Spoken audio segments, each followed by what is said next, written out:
une édition spéciale. Bienvenue au 20h. Le professeur Franklin Nyamsi donc détruit toute une politique coloniale camerounaise. Qu'est-ce qui se passe dans l'une des 4 vérités de Biya et Ouattara? Oligui Nguema a donc frappé fort au Gabon. Dans ce studio, je fais donc entrer le grand professeur qu'on ne va donc plus présenter, Franklin Nyamsi, au studio. Écoutons ce qu'il va dire. Il a utilisé la subtilité Ok, c'est bon. pour éliminer ceux qui ont battu Ali Bongo à l'élection en 2020. Et vous êtes mes témoins.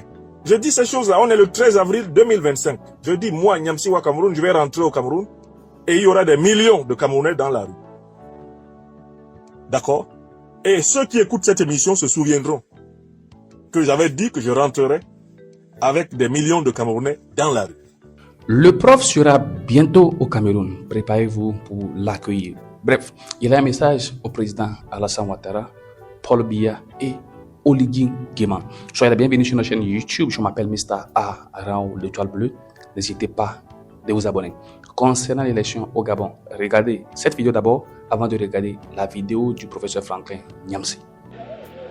Voilà une autre aberration. Vous imaginez le choc que ça me fait?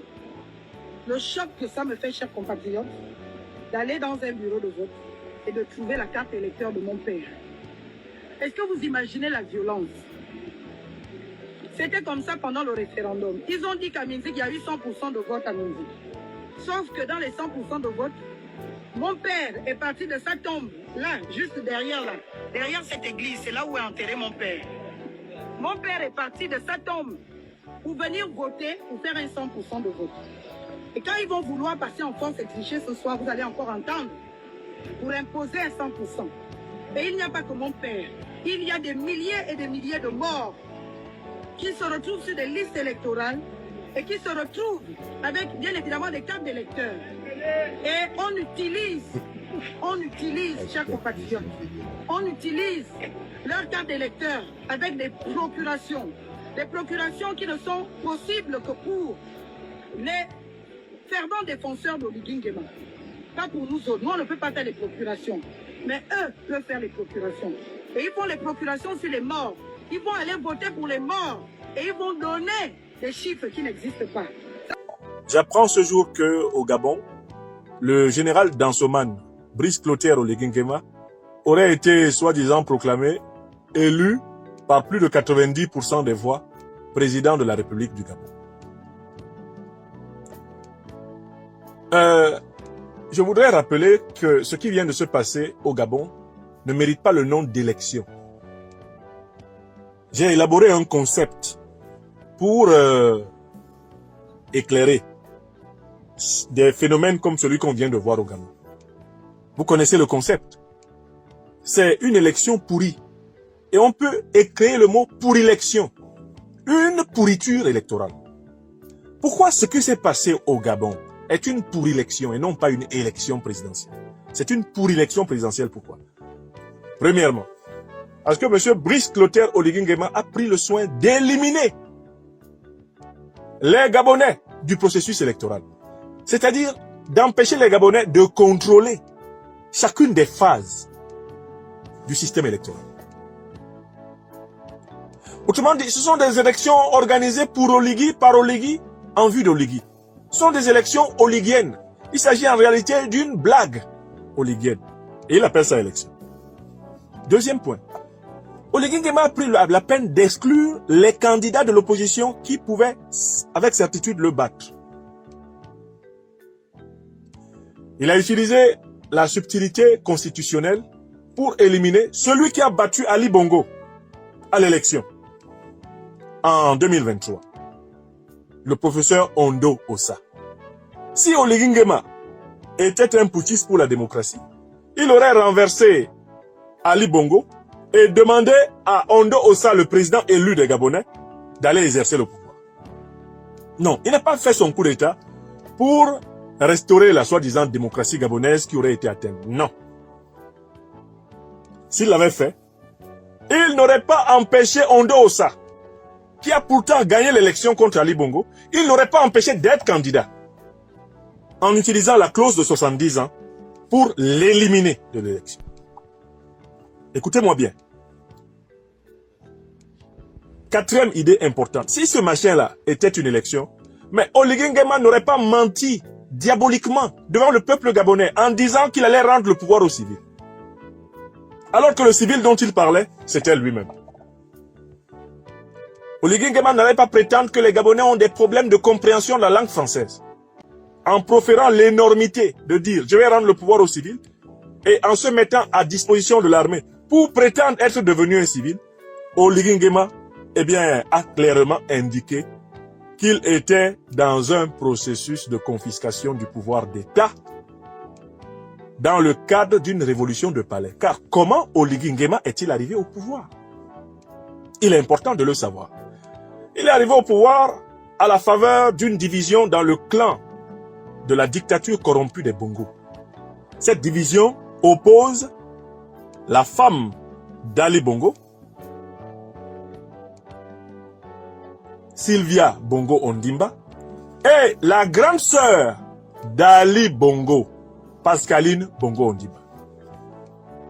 La mésentente entre ces deux femmes du clan des Bongo s'est traduite par le soutien apporté par Madame Pascaline Bongo à un neveu de famille élargie, Brice Clotaire Oligui Nguema, chef de la garde présidentielle, pour qu'il prenne le pouvoir au Gabon afin d'empêcher sa belle-sœur Sylvia Bongo et son neveu Nourdine, Bongo Ondimba, d'exercer le pouvoir. C'est une révolution de palais. Cette révolution de palais a été approuvée, protégée, médiatisée, normalisée par le régime de M. Macron. Pourquoi? Parce que Brice Clotaire Oligui Nguema représente la possibilité pour la France de continuer à avoir la même mise sur l'économie gabonaise, la politique gabonaise, la civilisation gabonaise. La preuve, M. Macron, président français, s'est précipité pour reconnaître Brice Clotaire Oligui Nguema, non pas simplement comme un général républicain, démocrate, je ne sais pas, droit de l'homiste et même un saint homme, mais vous voyez très bien que c'est lui, l'un des tout premiers à se précipiter pour reconnaître sa pour-élection. Donc il s'agit d'un coup d'État néocolonial. Ali Bongo ayant été lâché par la France macronienne pour avoir osé ouvrir le Gabon au Commonwealth. D'où vous comprenez pourquoi Ali Bongo parlait anglais le jour de sa chute.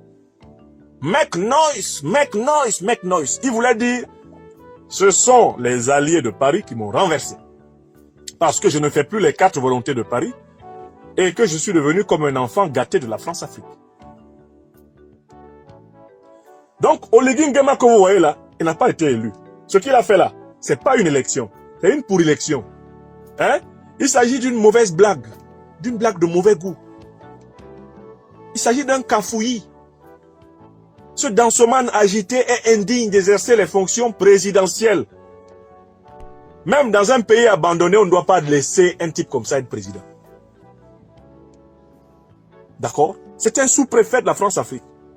C'est ce qu'il est. C'est la description. C'est un sous-préfaillon de la France-Afrique, Oligui Nguema. Il n'est rien d'autre. C'est ce qu'il est. Il n'est même pas capable de faire ce que le maréchal président du Tchad a fait. Rompre les accords néocoloniaux. Parce que quand on est issu de la France-Afrique, ce qui est le cas du régime tchadien, au moins le courage commence à venir quand on peut mettre fin à un accord néocolonial et faire partir l'armée tchadienne et l'armée française et l'armée américaine de son sol. Oligui Nguema, il n'est même pas à la cheville de Mahamat Idriss Déby. Il n'est même pas au début du commencement de quelque chose qui peut intéresser les Africains. C'est un dansoman, c'est un agité du bocal, c'est tout. Il n'y a pas élection là-bas. Et maintenant, on doit rétrospectivement demander à ceux qui sont allés à cette élection qu'ils expliquent aux Gabonais qu'est-ce qu'ils ont gagné dans cette élection. Qu'est-ce qu'ils ont gagné pour le Gabon? Ceux qui sont allés à cette élection dans ces conditions-là, qu'est-ce qu'ils ont gagné pour le Gabon? Et c'est sur ce point que je fais la suite de mon raisonnement. Il y a 2 pays où se préparent des pour-élections en Afrique. C'est le cas du Cameroun, mon pays natal, en octobre 2025, de la Côte d'Ivoire, ma patrie adoptive africaine de Côte d'Ivoire, en octobre 2025. Dans ces 2 pays, il y a 2 dictateurs qui prétendent organiser des élections présidentielles en octobre. Mais ce sont des pour-élections. Ouattara commence par exclure Laurent Gbagbo des listes électorales, exclure Guillaume Soro des listes électorales, exclure Blé Goudé des listes électorales, et il dit qu'il va organiser une élection. Il a même exclu Tidiane Thiam de la nationalité ivoirienne. Il refuse de lui faire accorder un certificat de nationalité. Donc il n'y aura pas le candidat du PPACI, pas le candidat de GPS, pas le candidat du PDC-RDA, et Ouattara dit que c'est une élection qu'il va organiser. Mais l'opposition ivoirienne a bien compris que dans ces conditions-là, il faut cesser de cautionner la pseudo-élection qu'Alassane Ouattara prétend organiser. L'opposition ivoirienne s'est retirée de la commission électorale, soi-disant indépendante. C'est-à-dire, l'opposition ivoirienne constate et décide très clairement que seule la lutte contre le système électoral va permettre une véritable élection. Telle est la situation en Côte d'Ivoire. Les choses sont très claires. C'est pas une élection présidentielle que Ouattara prépare. C'est une pour-élection, c'est-à-dire une capture continue de l'État de Côte d'Ivoire. Venons dans mon pays natal, le Cameroun. Que prépare M. Biya? Ouattara, lui, il a publié au moins des listes électorales remplies de fraudes. L'opposition a pu relever toutes les failles, les irrégularités massives qu'il y a dans la liste électorale, parce que Ouattara l'a publié. Mais au Cameroun, Biya refuse de publier les listes électorales. Biya annonce qu'il va utiliser une loi qu'il a créée en particulier pour exclure certains opposants, dont le président du MRC, le professeur Maurice Kamto. Biya annonce et a fait annoncer par son ministre de l'Intérieur que lui là, il ne pourra pas être candidat. Il n'y a pas de liste électorale.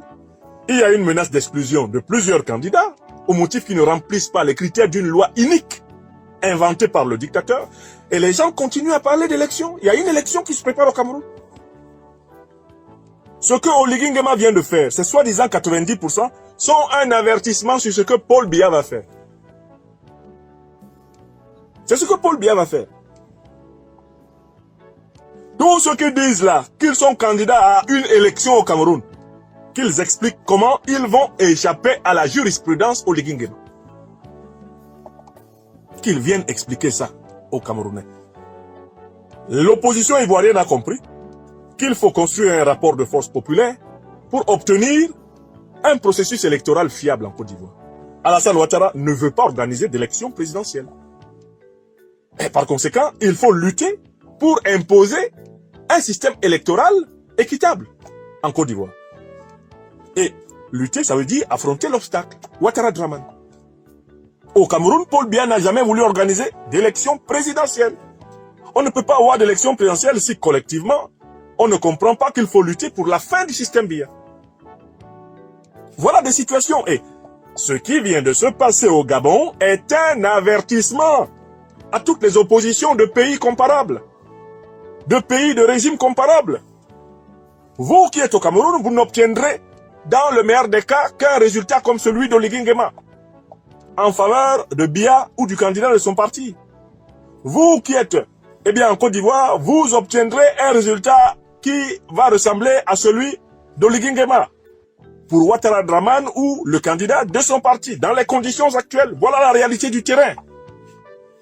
Voilà pourquoi moi, Nyamsi Wa Cameroun, j'ai toujours dit que pour libérer mon pays natal, le Cameroun, libérer la Côte d'Ivoire en matière adoptive, une grande mobilisation populaire de millions d'Africains de ces pays-là est nécessaire. Et qu'il faut même que cette mobilisation aille jusqu'à déclencher des processus de transition vers de nouvelles républiques fondées sur des bases plus équitables. Je l'ai dit, oui ou non?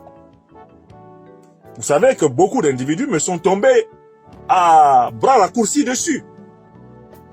Vous vous souvenez, des tombereaux d'insultes que j'ai reçus des officines de certains partis politiques d'opposition, camerounaises notamment, pour avoir dit « Il n'y a pas d'élection en octobre 2025 au Cameroun. Nous devons nous battre contre le système qui reproduit des parodies électorales, des fraudes électorales, si nous voulons avoir une compétition électorale noble, juste et belle. » Oligui Nguema vient faire une piqûre de rappel à l'opposition camerounaise. Une piqûre de rappel à l'opposition, ivoirienne. Une piqûre de rappel à toutes les oppositions des dictatures france-africaines qui continuent de se bercer de l'illusion que le système électoral du dictateur leur sera favorable. Oligui est là pour montrer, eh bien, à ceux qui ne veulent pas voir, que ce qu'ils vont voir. Oligui Nguema est là pour montrer à ceux qui ne veulent pas voir au Cameroun, à ceux qui ne veulent pas voir en Côte d'Ivoire, ce qu'ils vont voir en octobre 2025. C'est ça. Lénine disait que l'histoire se reproduit souvent sous deux formes. Sur la première fois sous la forme d'une farce et la deuxième fois sous la forme d'une tragédie. Les résultats de l'élection, soi-disant élection présidentielle gabonaise, sont en réalité une farce. Alors que les résultats qui se préparent et qui sont déjà rédigés des élections présidentielles, des soi-disant élections présidentielles du Cameroun et de la Côte d'Ivoire seront une tragédie. L'histoire se répète souvent deux fois. La première fois sous la forme d'une farce. On voit un agité du bocal, un dansoman, un individu complètement déséquilibré, un individu instable dans l'espace et dans le temps, comme Oligui Nguema, présider à une république où des sujets brillantissimes, des sujets prêts à servir le peuple sont empêchés de s'exprimer. Et lui, c'est ce type-là qui vient présider à la république. Ça, c'est une farce. Ce qui se passe au Gabon, c'est une farce. Mais ce qui se prépare en Côte d'Ivoire et au Cameroun, c'est la tragédie. Voilà des pays qui sont en train d'aller dangereusement vers des guerres civiles. Uniquement parce que, collectivement, on n'a pas compris qu'il faut débrancher les dictateurs. Il faut les débrancher. Et en tant qu'intellectuel, citoyen et civil, je ne connais pas d'autres méthodes pour les débrancher que les mobilisations populaires. Mais ceux qui sont militaires, ils ont d'autres méthodes là. Et ils sont des citoyens comme moi. Moi, j'utilise ma méthode. Le verbe et la mobilisation populaire. Mais ceux qui sont militaires, ils doivent aimer le Cameroun, aimer la Côte d'Ivoire comme tous les autres. Ils ont le droit d'utiliser les moyens pour lesquels ils sont formés. Oui! Vous n'avez pas besoin qu'on vous fasse des dessins pour comprendre que quand un pays est confisqué par des voyous, ben le peuple, dans toute sa diversité, doit résister. Il n'y a pas 36 000 solutions. Et chacun doit résister avec les moyens qui lui sont spécifiques. Le mien, c'est la parole, la plume, l'appel à la mobilisation citoyenne, ce que j'appelle le plan B. Ah, mais si tu es militaire, tu as d'autres moyens que je n'ai pas. Et tu es légitime à les utiliser. Oui! Contre un régime pourri, toutes les formes de résistance sont légitimes. Contre un régime pourri, un régime qui empêche la vie, toutes les formes de résistance sont légitimes. Dès lors que ces formes de résistance ont pour but de rétablir la légitimité. Mais oui! Donc dans la situation camerounaise et ivoirienne, je voulais juste attirer l'attention aux esprits retors, à ceux qui ne veulent toujours rien entendre. Bon, voilà. Vous attendez octobre. C'est en octobre qu'on va se mobiliser. Quand votre victoire prétendue sera volée, mais il n'y aura pas de mobilisation. Regardez les Gabonais. Qui est mobilisé pour la victoire volée d'Ondosa? Qui est mobilisé pour la victoire, je ne sais pas, éventuellement volée de Billier Bizé? Qui est mobilisé? Qui est mobilisé? Les peuples ne veulent pas se mobiliser pour des individus. Il faut amener les peuples à comprendre qu'ils doivent se mobiliser pour instaurer des règles justes, instaurer des institutions justes. Ils doivent se mobiliser pour reprendre la main sur leur pays. Non pas pour quelqu'un, mais pour nous en tant que collectivité humaine, en tant que peuple africain. Vous voyez? Voilà. Merci d'avoir regardé la vidéo du début jusqu'à la fin. N'hésitez surtout pas de vous abonner, liker, partager vos avis dans les commentaires. Vous savez, le président Oligui Nguema a gagné avec plus de 90%, 90,35% pour être plus précis. Vous savez, c'est en Afrique, hein? Et on dit même ses prédécesseurs n'ont jamais gagné avec un taux si élevé. Mais vous savez, il a dit qu'il lui c'est un homme de terrain. Il a été partout au Gabon, il a touché tous les Gabonais. C'est pourquoi le résultat était tellement si élevé. Mais au final, on a su que quoi? Il y a même des cadavres qui ont voté, on a vu des revenants qui ont voté, les gens qui ont quitté leur tombe pour voter et tout. Oligui Nguema, chapeau à lui, chapeau. Bref, Laissons de côté Oligui Nguema et en concentrons sur la question de la Côte d'Ivoire et du Cameroun. Qu'est-ce qui se prépare? Si vous regardez ces derniers moments, les débats politiques en Côte d'Ivoire, ce n'est que des tensions. Ce n'est que des pics entre les politiciens. Qu'est-ce qui se prépare? Pour le moment, au niveau du Cameroun, silence mort, silence par plateau, on ne dit rien. La révision de la liste électorale, rien. La liste électorale, rien. On se demande si on aura l'élection ou pas. Contrairement au niveau de la Côte d'Ivoire, il y a déjà des gens qui bougent. Bien qu'on n'aura pas la révision de la liste électorale, il y a quand même des mouvements, il y a des débats politiques. La CI est là, au niveau de la Côte d'Ivoire. Et les CAM ne parlent pas pour le monde au niveau du Gabon. On est presque arrivé à la fin de cette édition spéciale depuis nos centres de production. Nous décryptons, nous analysons et nous posons la problématique. Alors, bienvenue sur cette chaîne politique d'Afrique. Décryptage, analyse, comme je vous expliquais. Madame et monsieur, rebonsoir à tous et bienvenue pour que cette prochaine édition du 20h, si vous le voulez donc très bien. Bao!